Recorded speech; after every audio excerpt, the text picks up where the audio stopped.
Buenas tardes a todos. Hoy me gustaría detenerme unos instantes en uno de los caballos de batalla que el socialismo utiliza para erigirse casi siempre como protector y benefactor supremo de la sociedad. Y es un caballo de batalla heredado de uno de los autores que más dramática influencia han ejercido sobre la civilización. Les hablo de Karl Marx y su nefasta propuesta intelectual conocida como la lucha de clases. Fíjense, más de un siglo después de que Marx perpetrara el sustento ideológico que dio lugar a los más terribles genocidios de la historia, y también poco más de un siglo después de que Ludwig von Mises formulara su excelso teorema sobre la imposibilidad del socialismo, aún asistimos a esa especie de pseudolucha entre trabajadores y empresarios, instigada por los herederos de Marx y siempre con la connivencia y el apoyo fundamental de los dirigentes socialistas que pueblan los principales parlamentos del mundo. Pero la realidad es que son las prácticas estatistas, las prácticas intervencionistas, como la ley de salarios mínimos o el mercantilismo vigente o las políticas proteccionistas y de defensa de la competencia, las que realmente han propiciado la aparición de fricciones entre trabajadores y empresarios. Y creo que nada mejor para desmentir esta supuesta guerra de clases que hacer un ejercicio de imaginación. Bueno, realmente va a hacer falta poca imaginación, desafortunadamente, y trasladarnos por unos instantes al futuro, para visitar no un paraíso lejano, como pasa en los cuentos, sino un, desgraciadamente, cada vez más cercano paraíso socialista. Y allí vamos a ver los efectos devastadores que genera la intervención estatal mediante dos ejemplos, mediante dos situaciones que son tremendamente representativas de lo que es esa devastación estatal. Así que, por favor, permitan que su imaginación me acompañe durante unos instantes y vamos allá.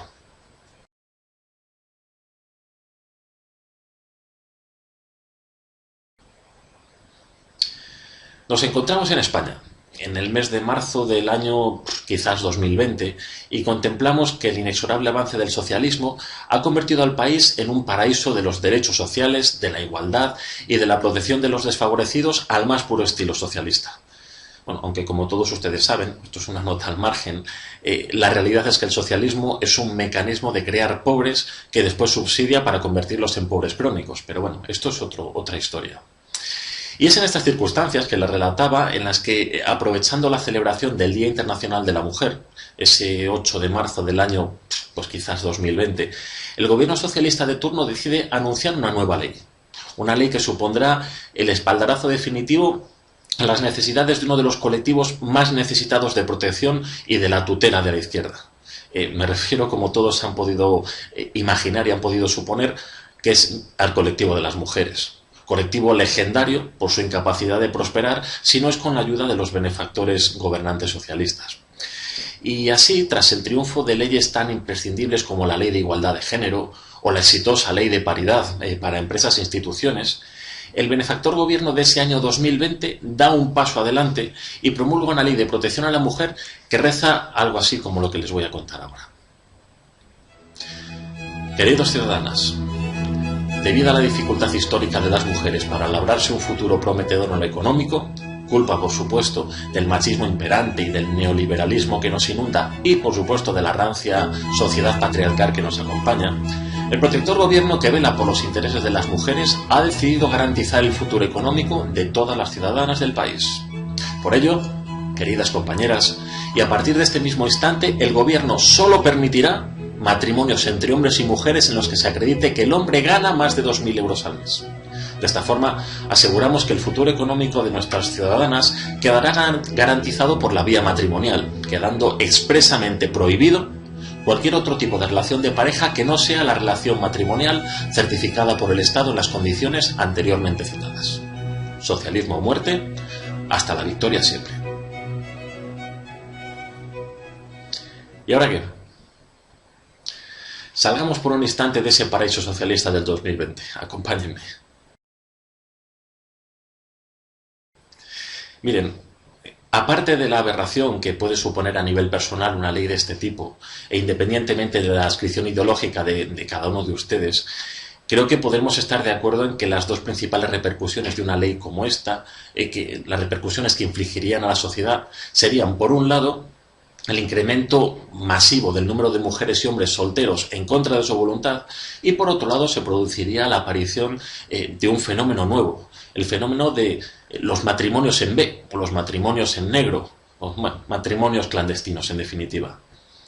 Y creo que es obligación de los liberales el transmitir a la sociedad la contradicción en la que incurrirían, creo que con total seguridad, aquellos que rechazaran frontalmente una ley como la que les acabo de contar, como la que les acabo de relatar, pero que simultáneamente apoyan de forma taxativa leyes como la ley del salario mínimo. Una ley que, al igual que la promulgada en nuestro paraíso socialista, busca una supuesta protección, en este caso del colectivo de los trabajadores, mediante la intervención y siempre la coacción violenta, pero que finalmente obtiene como resultado más paro entre los trabajadores a los que se pretende defender y posteriormente la canalización de estos trabajadores hacia el mercado negro laboral.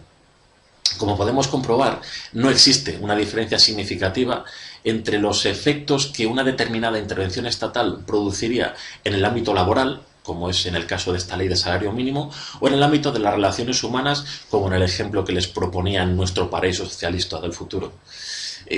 La libertad, los contratos libres entre las partes, siempre bajo el imperio de la ley en sentido estricto, en sentido material, son los únicos garantes de la prosperidad social y es la intervención estatal la que realmente produce fricciones entre empresarios y trabajadores.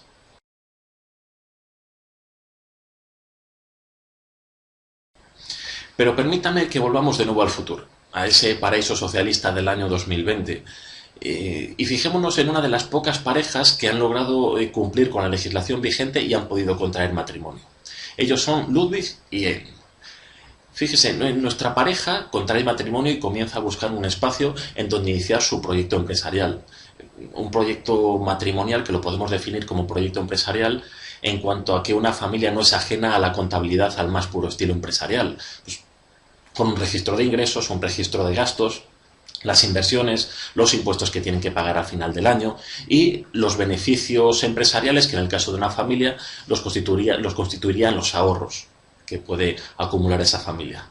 Pues bien, buscan ese espacio para vivir y para adquirirlo buscan un socio. Y este socio puede ser un banco que prestará el dinero a cambio de un sobreprecio que vendrá reflejado en forma de tipo de interés, y también ese socio puede ser un prestamista particular. Y estarán de acuerdo conmigo en que un ejemplo típico en nuestra sociedad, incluso en la sociedad actual, de esos prestamistas particulares serían los representados por los padres de la pareja en cuestión, que financiarán los bienes de capital con los que los recién casados van a desarrollar su proyecto matrimonial. Es decir, financiando la compra de una casa, financiando la compra de un coche para la pareja, etc. Y además, en el caso de nuestra pareja protagonista, Ein, o sea, la esposa, utiliza además parte de la financiación particular, es decir, de ese dinero que le han prestado sus padres y los padres de su marido, para llevar a cabo unos estudios universitarios que le van a permitir acceder a un buen puesto de trabajo, bien remunerado, y por lo tanto contribuir económicamente al éxito de la familia. En resumen, para hacernos una idea global, esta financiación particular proporcionada por los padres de la pareja logra tres objetivos fundamentales. Por un lado, una reducción de los gastos financieros de la familia, puesto que tienen que pedir menos dinero al banco y es un dinero que se van a ahorrar en pago de intereses. En segundo lugar, un importante ahorro de tiempo en el desplazamiento de Ludwig a su lugar de trabajo, puesto que al poder utilizar su vehículo propio llega antes y puede utilizar ese tiempo extra, pues, por ejemplo, a su ocio personal o en actividades domésticas. Y en tercer lugar, el tercer gran efecto que produce es que consigue una notable mejora en la economía familiar, resultado de la buena formación académica de Ein. Pues bien, resulta que en estas circunstancias, como pueden comprobar ciertamente habituales, de financiación del futuro de los hijos por parte de sus padres, el Estado protector da un nuevo paso adelante y decide, en base a criterios de igualdad, a criterios de redistribución equitativa de la riqueza y sobre todo en base a los principios del bien común, perpetrar otra ley que rezará lo siguiente. Estimados ciudadanos, para todos los padres que hayan tenido éxito a la hora de invertir en el futuro de sus hijos, les anunciamos la aprobación de una nueva ley que penaliza y castiga dicho éxito, de modo que se multará a los progenitores con una cantidad proporcional al éxito económico alcanzado por sus hijos.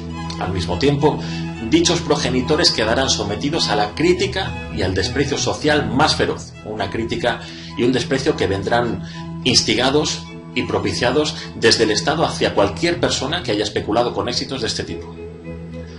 Socialismo o muerte, hasta la victoria siempre. Como diría el gran Pablo Lato, pues eso. Miren, abandonando definitivamente nuestro paraíso socialista del futuro y volviendo ya a la realidad actual, cualquier persona que padeciera la existencia de una ley como la que hemos relatado anteriormente podría llegar a pensar, y con toda la razón, que se trata de la legislación más aberrante, arbitraria e injusta que se puede aplicar sobre unas personas cuyo único pecado ha sido el de ser simplemente ahorradores y destinar sus ahorros a financiar proyectos exitosos que dan lugar a una mayor riqueza social, puesto que, en nuestro caso, el éxito familiar equivale a una mayor riqueza social. Y llegados a este punto, volvemos a constatar que las similitudes entre el funcionamiento de una familia y de una empresa son más que notables, como lo son los efectos, por supuesto, que producen las intervenciones del Estado sobre ambas instituciones. Así, la forma de financiación de una empresa no difiere en gran medida de la financiación de una familia como la formada por nuestros protagonistas. Una empresa se financia principalmente a través de créditos bancarios o bien a través de la financiación por parte de unos agentes económicos particulares conocidos como accionistas. Los accionistas son ahorradores que arriesgan sus ahorros en proyectos empresariales de los que esperan un cierto éxito futuro. Y si se produce este éxito futuro, se materializará en forma de plusvalías y en forma de dividendos. Por cierto, ahorros, los de estos ahorradores, que han pagado ya hasta ese momento una ingente cantidad de impuestos. Con respecto a los incentivos que producen estas plusvalías y a estos dividendos, el brillantísimo Ignacio Moncada describe perfectamente en su artículo de este mes en el Instituto Juan de Mariana la importancia de esos incentivos económicos en el éxito de las empresas privadas con respecto a las directamente gestionadas por el Estado. Les recomiendo que lo lean. Pues bien, lo que planteábamos como una ley imaginaria en nuestro paraíso socialista del futuro es desgraciadamente un calco, es idéntica a las políticas intervencionistas y de castigo al ahorro y a la excelencia que actualmente perpetran todos los estados a lo largo del planeta. Es un auténtico calco. Por un lado, y en lo económico, se está produciendo una creciente extorsión estatal en forma de unos impuestos cada vez más altos sobre los accionistas. De hecho, las plusvalías y los dividendos obtenidos tras una inversión exitosa se ven tremendamente castigados y penalizados por la creciente mordida estatal. Por otro lado, y en la parte más social, los ahorradores con éxito en sus inversiones deben, por una parte, enfrentarse a la corriente estatista que pide un aumento del castigo al éxito de sus inversiones. Y por otro lado, deben asimismo enfrentarse a la condena social que les sitúa en el rango de los malditos especuladores responsables de toda la pobreza en el mundo. Señores de la izquierda, querría hacerles un ruego final. Miren, ya que no se les puede pedir que abandonen sus devastadoras políticas económicas porque su sectarismo no se lo permite, al menos sean coherentes. No pueden clamar en sus manifestaciones contra la oligarquía bancaria y simultáneamente clamar contra los ahorradores particulares exigiendo que se les castigue y que sea castigado su éxito con mayor dureza. ¿O es que acaso lo que pretenden es anular el ahorro y la financiación privada para canalizar todas las necesidades de financiación de la sociedad precisamente hacia esa oligarquía bancaria que tanto odian y que tanto aborrecen? Es una contradicción, son ustedes completamente contradictorios, señores de la izquierda. El ataque al ahorrador y el castigo a la inversión de ese ahorro en distintos proyectos empresariales es uno de los mayores ataques estatistas contra el individuo y contra la red de cooperaciones voluntarias que conforman una sociedad. Y es ese ataque, por parte del Estado, uno de los principales motivos de la aparición de esa mencionada lucha entre trabajadores y empresarios, ya que los ataques a la financiación privada, por cierto, tal y como ha sucedido recientemente aquí en España con el ataque estatal hacia la figura del crowdfunding, y el consiguiente encarecimiento de la financiación bancaria que ese ataque produciría, pondría en grave peligro la aparición de nuevos proyectos empresariales y la supervivencia de las empresas ya existentes. Es decir, desembocaría en una menor creación de empleo y una mayor dificultad para mantener los puestos de trabajo actuales, los ya existentes. En definitiva, produciría más paro y más pobreza. El Estado es el ideólogo y principal responsable de la lucha de clases. Ideólogo en cuanto a legislador y responsable en cuanto a ser el principal productor de pobreza entre los individuos que conforman una sociedad. Y la libertad es la única vía para eliminar la exclusión social de los más débiles. La libertad es el único freno al castigo del éxito. La libertad... Bueno, la libertad es la única opción. Un fuerte abrazo para todos.